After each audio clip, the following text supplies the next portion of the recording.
Like all utility industries, recognise there is a skills shortage. Recruitment can be a significant challenge for us. The utility sector has a real challenge, has to work together. Inevitably, if you don't get the young guys coming through, the young people from schools wanting to be engineers, we're never going to hit that volume. Industry should be taking a responsibility, and it's down to industry to realise that somebody isn't going to come along and solve their problem. I think currently everyone's trying to solve the same problem without speaking to each other, and I think that communication piece, although it sounds trite, is vitally important.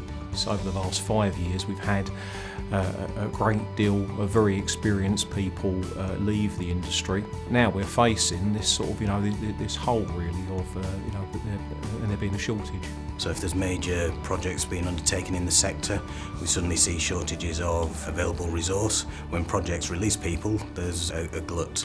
So we end up with significant peaks and troughs in the industry, which makes resource planning quite a challenge. One of the things that's clearly come out from the discussions is that we all have our own pressures, our own challenges, our own demands. What we've not to do, I think, is compete with each other.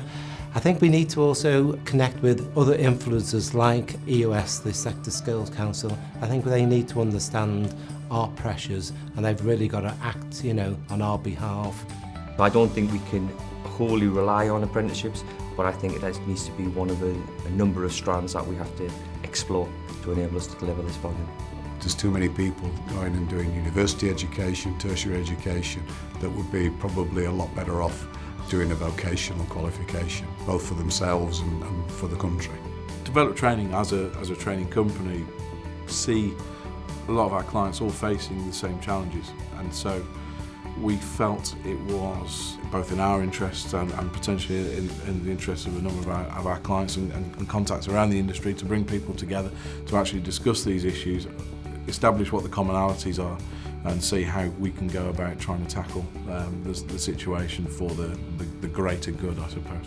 I always find events like this, where forums with other industry participants, as a refreshing change. It provokes thought and thinking to take back into the workplace, and particularly gives you a break from the day-to-day thinking to allow you to think about other issues that might affect the business going forward. So it's been a refreshing change for me. We've had different employers who have all got different war stories, but the people are picking up and saying, well, actually that happened to us, how did you overcome that issue? So really sharing best practice as well.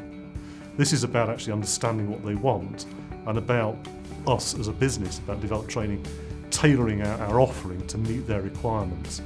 Unless you get around a table, it's very, very difficult to understand that, because in a business setting, other agendas are at work. This relieves the conversation of day-to-day business and allows people to think more strategically and more deeply and actually about what they're trying to achieve from a learning and development programme.